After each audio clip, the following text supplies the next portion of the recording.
Então, boa tarde a todos e a todas. Uma satisfação estar aqui com vocês. Uma satisfação estar com o professor Marcos Osório, da SASE, do MEC, da SASE, com o conselheiro César Miola.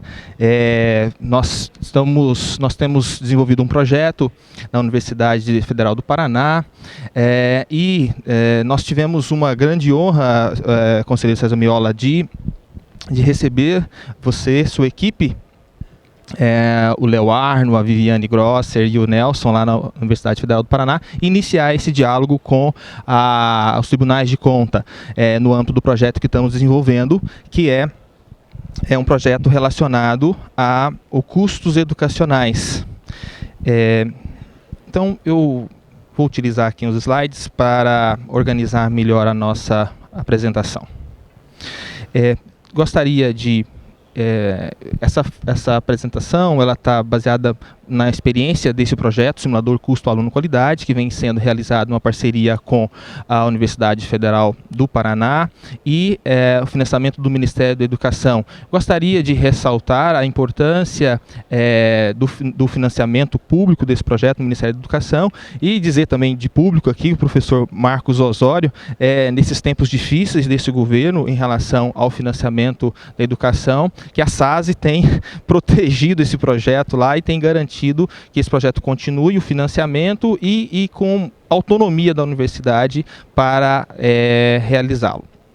Então, o simulador de custo aluno qualidade, esse projeto, ele pretende, a partir do mês que vem, tornar pública uma plataforma online que subsidia o planejamento das redes públicas de educação básica para o financiamento da oferta do ensino em condições de qualidade. Basicamente, ele é um software que vai estar disponível para a população, que propõe um padrão de qualidade de referência e, a partir da leitura do diagnóstico das redes públicas de ensino, ele calcula os valores do custo aluno qualidade, do CAC, faz a projeção do orçamento necessário para financiar a educação em condições de qualidade e faz um diálogo com o Fundeb, que é o Fundo de Manutenção da Educação, a partir dos valores do custo aluno qualidade. Nós sabemos hoje que a educação básica brasileira é financiada por fórmulas baseado na vinculação de receitas. Então, nós não avançamos ainda para a expectativa é que com o PNR que a gente avance para um modelo de financiamento baseado naquilo que a educação precisa e não naquilo que os governos arrecadam e por meio de leis previamente determinado. Iniciando então, importante a gente contextualizar alguns números da educação básica brasileira, são números que às vezes surpreendem aqueles que estão menos familiarizados, que é o tamanho, a quantidade de escolas, 184 mil escolas, sendo 78,2% públicas. As matrículas são quase 50 milhões de matrículas, né, sendo que 81% são públicas.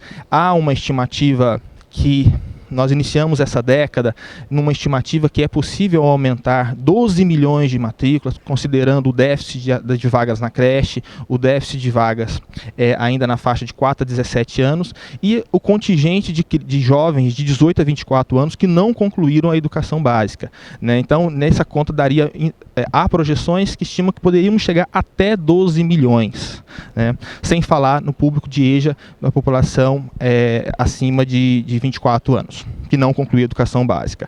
Professores, né? Estamos na semana dos professores, 2,4 milhões de professores de educação básica, sendo 77% da rede pública. São quase 1,8 milhão de professores na rede pública.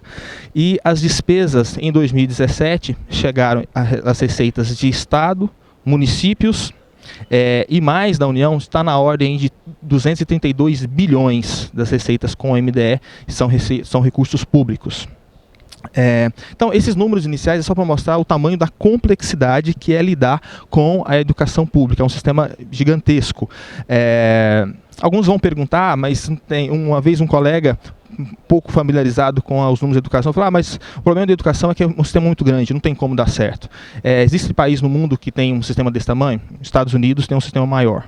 né? Claro, guardadas as devidas proporções, é um modelo completamente diferente, é um país que universalizou o ensino médio na década de 40, de 50, enfim, mas é um sistema igualmente grande. Aqui eu gostaria de trazer para esse debate uma questão muito importante para o financiamento da educação, para quem trabalha com as verbas da educação, a questão do controle sobre as verbas. Gostaria de trazer 3 pontos para reflexão. Primeiro, que penso que é fundamental a participação, a atuação dos tribunais de contas para o aperfeiçoamento dos sistemas de informação contábil e financeira das redes e órgãos federais, aperfeiçoar sistemas como o CIOP, e a gente sabe que nas redes, muitas redes pequenas, a parte contábil é feita por escritórios terceirizados, e temos uma dificuldade grande não temos um sistema muito... nem todas as redes, algumas redes têm dificuldade da contabilização adequada dessas receitas e despesas. Isso é fundamental para o controle das verbas.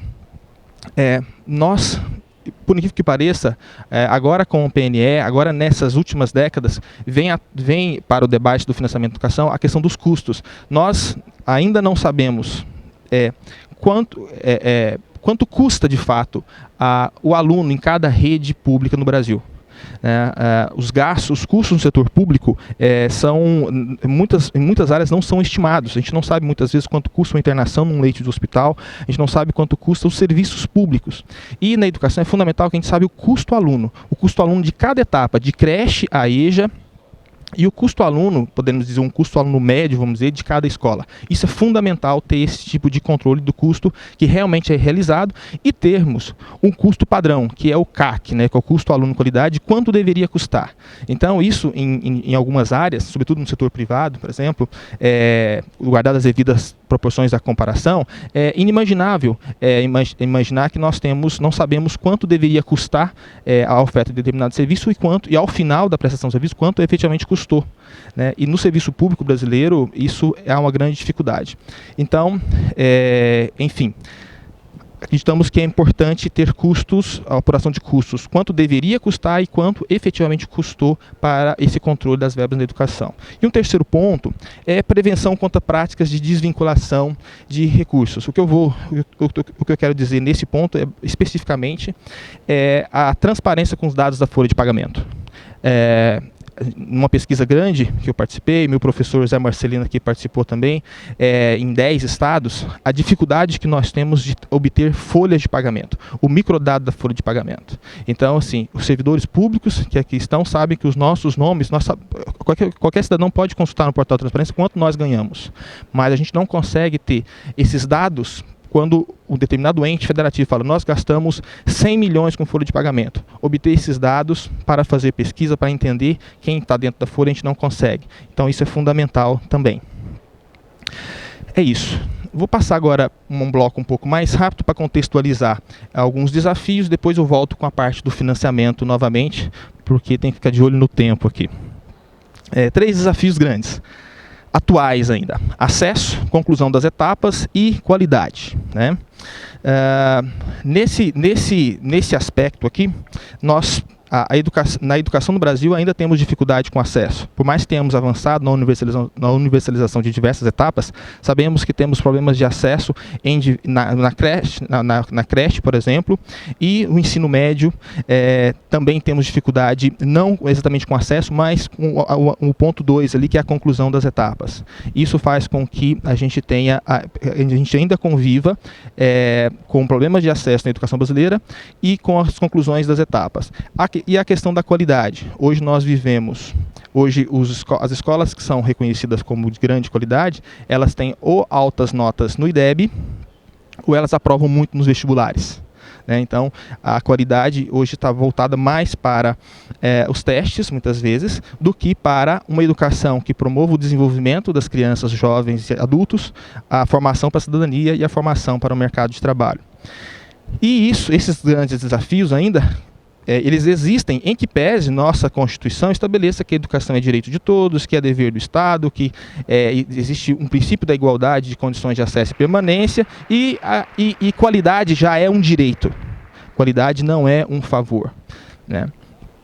E aí nós temos Um pouco de uma síntese desses desafios é que no passado nós tínhamos uma educação apenas para a elite, uma educação para poucos, e hoje nós temos uma educação para quase todos, com as dificuldades de acesso que ainda temos, porém, com uma desigualdade enorme no acesso, com condições de ofertas muito diferentes, escolas com condições precárias, escolas com boas condições, convivendo dentro de uma mesma rede, e resultados muito diferentes. Nós sabemos que tem escolas de ensino médio que alunos não têm perspectiva de prestar um vestibular, enquanto outras escolas no Brasil disputam para que 101% dos alunos sejam aprovados nos melhores vestibulares do país.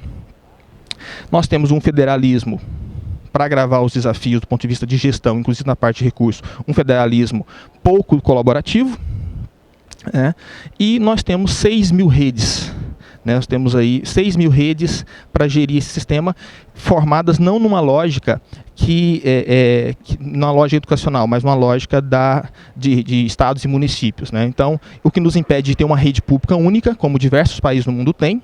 Nós temos redes municipais, redes estaduais disputando muitas vezes, e não temos uma perspectiva de organização em distritos escolares. Então, do ponto de vista de desigualdade, só para a gente ter uma ideia, vou mostrar alguns números das desigualdades de financiamento.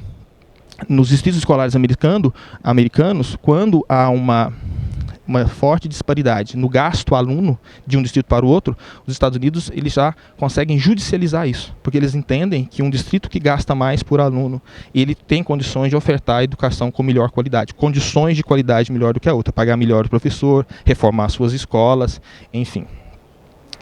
Então, aqui, um pouco rápido, porque, na verdade, só para dizer que os 10% mais ricos no Brasil, eles ganham a partir de R$2.000 por pessoa.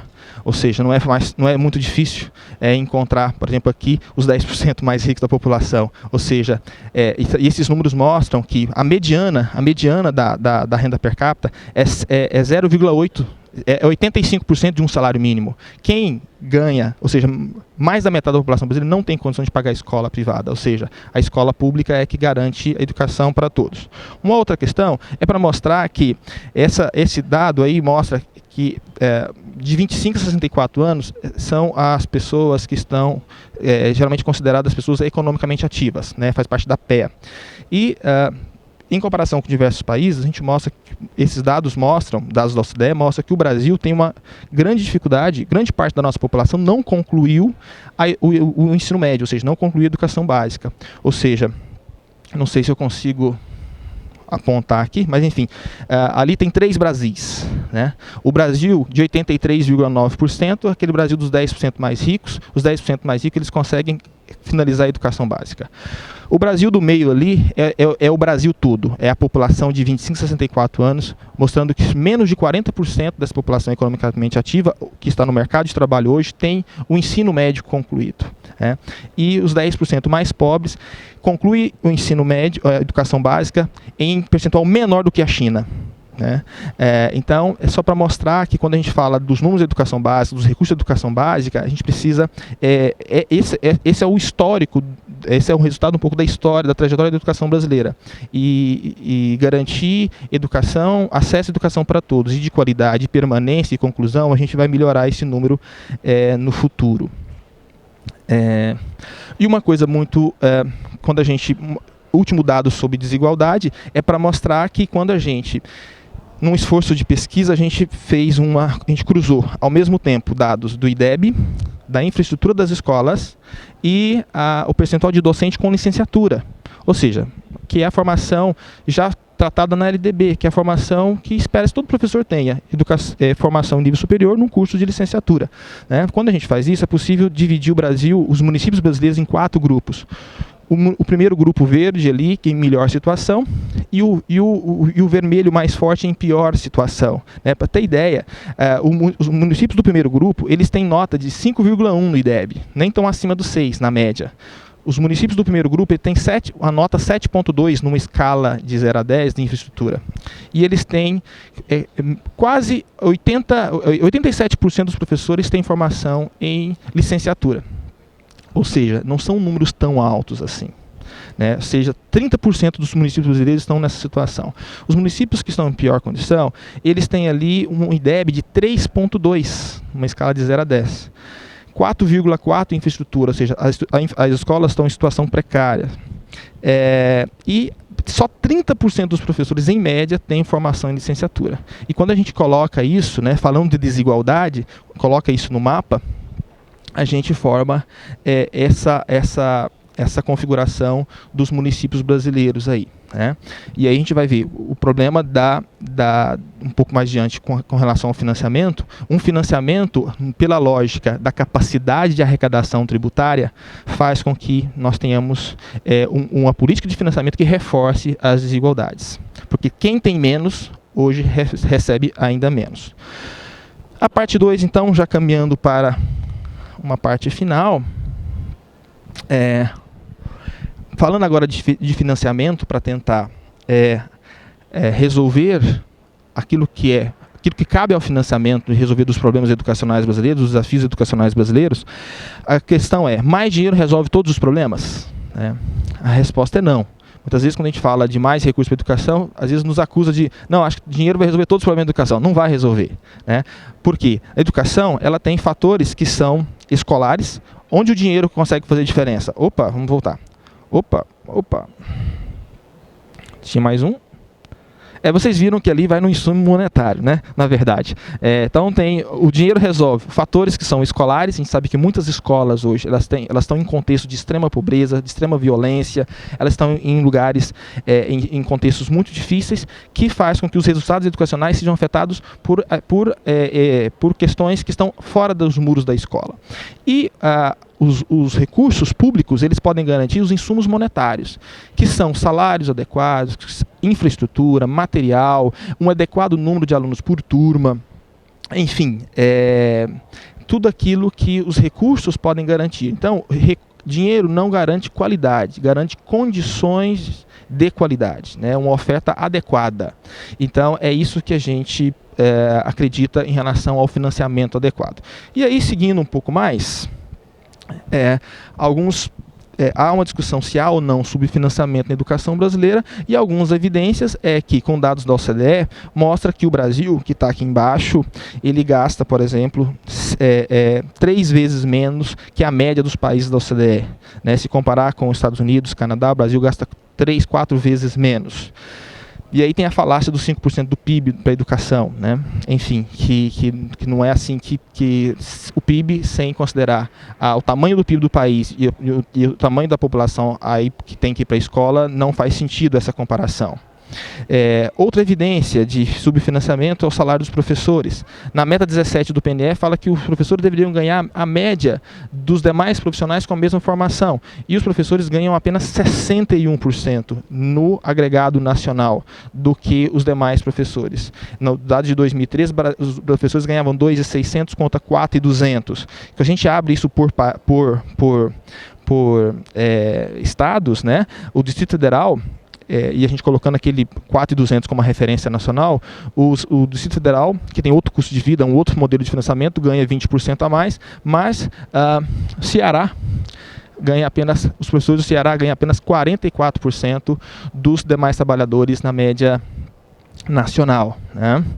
É isso. Nós temos aqui uma pesquisa que nós fizemos com a rede, com as escolas do Paraná, as escolas públicas do Paraná. A gente mostra que as dificuldades, as escolas que apenas metade das escolas tem biblioteca, laboratório de informática, enfim, creches que nem todas as creches têm berçário, enfim, as escolas não estão adaptadas para pessoas com deficiências, enfim, a dificuldade da infraestrutura que lá no Paraná, em 2014, precisaria de 1/3 a mais do dinheiro do Fundeb, para a gente ter ideia do esforço da adequação da estrutura física. Outra coisa é a superlotação das escolas. Para a gente ter ideia, a média das creches dos alunos de 0 a 3 anos tem 17 crianças por turma, né? Se a gente pega o parâmetro do CAQI, né, da Campanha Nacional pelo Direito à Educação, 71% das crianças em creche estão em turmas com mais alunos por turma que deveriam estar, né? Então, uma adequação para o padrão lá do CAQI impactaria 18 milhões de alunos que estão em turmas mais cheias, fora de um padrão, né? Ou seja, tem mais alunos por turma que deveria ter. Então, enfim, então esses números que eu mostrei aqui, salário de professor, infraestrutura, salas superlotadas, são evidências, no meu entendimento, de subfinanciamento da educação e que a gente precisa discutir, avançar nesse modelo de financiamento. Um outro dado que tem um aluno orientando, fazendo agora um trabalho, tem quase a metade, que também não está aqui, mas eu fiquei assustado com esse número, tive acesso essa semana, quase a metade das redes estaduais no Brasil estão trabalhando com mais de 50% dos professores temporários. O estado do Acre está chegando a 80% de temporários.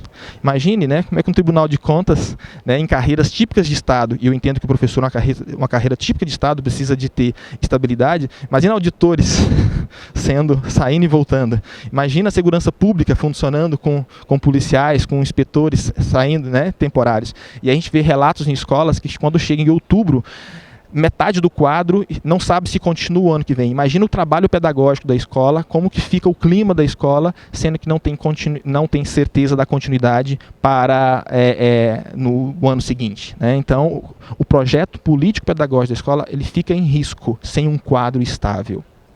É isso. Finalizando, então, chego numa parte para discutir o gasto aluno por município, estamos trabalhando nesses dados agora, e a gente chega a uma discussão, né? Será que o Brasil, essa coisa do financiamento, gasta muito, gasta pouco? Um número de 5.515 municípios mostra que a média do gasto nesse município é 5.876. Isso é muito? Esse é pouco, né? É o valor necessário? Os 20% desses municípios, desses 5 mil municípios que gastam menos, gastam até 4.177. Os que gastam mais, 20% que gastam mais, gastam a partir de 7.201. Então a gente sabe que as realidades educacionais são diversas, a capacidade também é diversa. Para a gente ter ideia, esse valor por mês daria um valor na média ali de 490 reais por mês por aluno. Se a gente fizer uma rápida comparação com as escolas privadas, né, eu não sei se tem uma escola de classe média que cobra 490 por mês nas principais capitais brasileiras. Né? Alguns vão alegar, não, mas mas uma escola custa R$1.000, R$1.500, mas tem o lucro. Mas espera aí, será que a escola privada dá 100% de lucro? Se desse, teria todos os empresários fechando seus negócios e abrindo escola, que nenhum negócio no Brasil dá 100% de lucro. Né? Então, a gente percebe que quando a gente coloca esses gastos por mês, a gente tem uma noção das mensalidades que nós pagamos para os nossos filhos aí. E aqui uma questão que eu queria retomar. O trabalho lá do professor Michael Rebel, lá da Universidade de Colômbia, né, ele promove nos Estados Unidos uma campanha para a equidade educacional. Lá nos Estados Unidos, essa disparidade, só que lá não é município, lá é distrito educacional. Né? Lá são 15 mil distritos educacionais. Para eles, uma distância desses 20% menores para 20% maiores é inimaginável, porque eles sabem que as condições são desiguais, porque gasta muito e gasta pouco. Então, lá nos Estados Unidos, da mesma maneira que aqui nós podemos judicializar quando uma criança chega na escola e não tem vaga, lá nos Estados Unidos eles judicializam a equiparação do valor por aluno para financiar as escolas. Então lá eles não aceitam mais essa disparidade. E aqui no Brasil nós ainda não encontramos uma outra forma de organizar as nossas redes, até porque nós convivemos, essas são as redes municipais. Né? As redes municipais têm outras condições de arrecadação e de gestão. Por mais que o Fundeb tenta equalizar, ainda convivemos com grandes disparidades. Enfim, aí uma questão que eu queria falar é que, na verdade, a gente fica no gasto, né, por município e, na verdade, acho que os tribunais de contas, com o pessoal capacitado que tem para pensar a parte a parte contábil financeira, poderia colaborar muito na parte de custos. Por quê? Um trabalho de uma aluna, a gente fez junto esse trabalho lá em Curitiba, apenas com relação à folha de pagamento, na rede municipal de Curitiba, que é uma rede que tem muita arrecadação própria, então tem um gasto alto. Está entre as que gastam mais daquele slide anterior. Quando a gente sai do gasto da rede toda e vai para o gasto dentro das escolas, ou seja, num esforço de sair do gasto geral para custo, ou seja, para ligar o gasto a um resultado, a gente chegou, ela percebeu o seguinte, que em Curitiba tinha escola que gastava em um mês, o gasto por aluno era R$312 por mês. E tinha uma escola que gastava R$3.195 por mês por aluno. Claro que a gente vai olhar, são escolas específicas, são escolas de educação especial exclusiva, que aí justifica, ou seja, quando estabelece um padrão, a gente olha a realidade, a gente justifica se tem porquê a desigualdade. Mas olhem por gentileza esse gráfico aqui em relação ao custo aluno mês por escola da rede de Curitiba. Essas bolinhas são a plaquinha já subiu ali, vamos que vamos. É o gasto aluno, é o custo aluno mês das escolas de Curitiba. Então essa é a disparidade, é a dispersão, é a variabilidade de uma rede apenas, né? Não estamos comparando escolas do Rio Grande do Sul com escolas do Amapá, né? Ou de qualquer outra, ou de regiões muito diferentes. E aí a gente percebe que tem escolas, na bolinha mais embaixo aqui, ó, gastando R$300 por mês por aluno, e tem escolas lá, já tiramos outliers, já tiramos aquelas de 3.000, porque elas são escolas especiais, tem poucos alunos e precisam de muitos profissionais, e temos escolas ali gastando na faixa de 1.400. Então, será que não existe um trabalho nas secretarias tentando entender essas disparidades, né? Então, por isso é necessário, nós acreditamos que é necessário sair do gasto, no nível de gasto de rede, e ter custo no nível do aluno, no nível de escola, para entender essas disparidades. Então, a importância de análise de custos, no meu entendimento, para a área educacional, é que, da mesma forma que as empresas, qualquer empresa para sobreviver, ela tem que ter um forte sistema de apuração de custos, porque ela tem que competir, ela apura custo para competir em preço.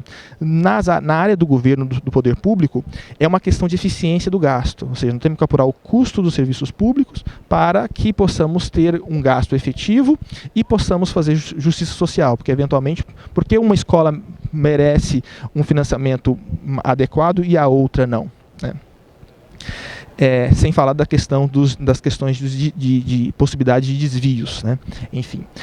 E aí, finalizando mesmo, temos aqui a proposta do SINCAC, que eu havia falado, o simulador de custo aluno qualidade. Quando ele, ao percorrer esses 5 passos, definir um local, um período de simulação, ao possibilitar um planejador, estimar o tamanho da oferta e colocar os padrões de qualidade que ele pretende, ele permite que a gente estime o custo aluno qualidade e o orçamento da educação, aquilo que deveria custar. Então, numa simulação aqui, nós pegamos os dados realizados de 2007 numa simulação, num cenário de simulação, com o Brasil tendo 39,8 milhões de matrículas na rede pública, com uma despesa de 232 bilhões, teria um valor aluno ali de 5.832. Fazendo uma simulação, colocando apenas não é a melhor palavra, né? Colocando 5 milhões a mais de matrículas. Naquela potencial de 12 milhões, estamos colocando 5 milhões dentro do sistema, num cenário de simulação. Com um padrão de qualidade, isso exigiria uma despesa da ordem de 289. Opa, não é milhões, né? Vocês perceberam aí, não é milhões, é bilhões, né? Bilhões, tá? E o valor aluno deveria ser 6.455, daria em torno de quase R$700 por aluno a mais, mas nós teríamos mais 5 milhões de alunos, né? Isso daria uma demanda de mais 57 bilhões para a área de educação, né? Que é um valor que não quebra o Brasil, né? Porque também quando a gente fala de CAC, financiamento adequado de educação, fala, não, mas vocês querem quebrar o Brasil, né? Então, se colocarmos esses 57 bilhões, não é um esforço fiscal grande, claro, mas não é um esforço que fosse comparado ao percentual do PIB, não daria em torno de 1% do PIB, por exemplo, né?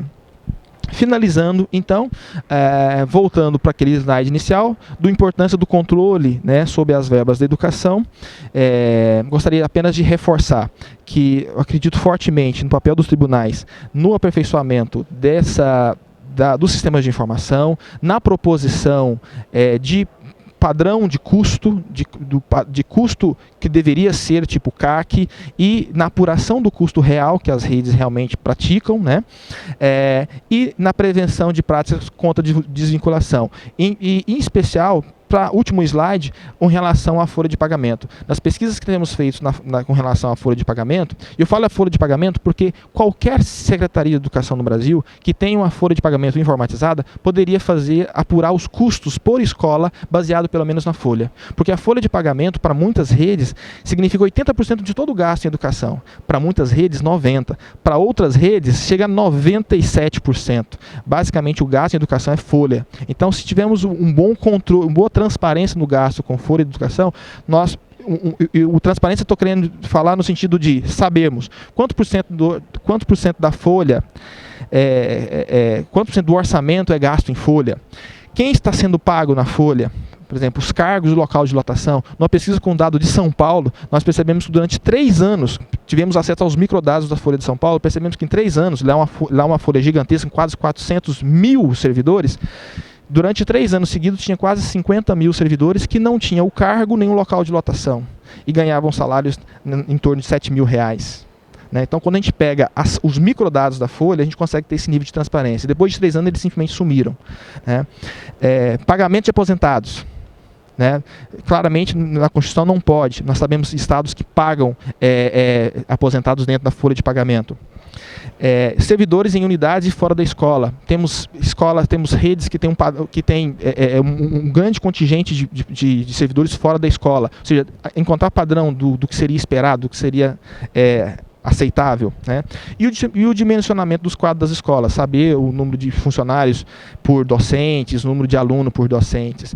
E nesse sentido teríamos um controle, uma transparência maior sobre o principal item de despesa de uma Secretaria de Educação e daria certamente grande transparência para os gastos em educação.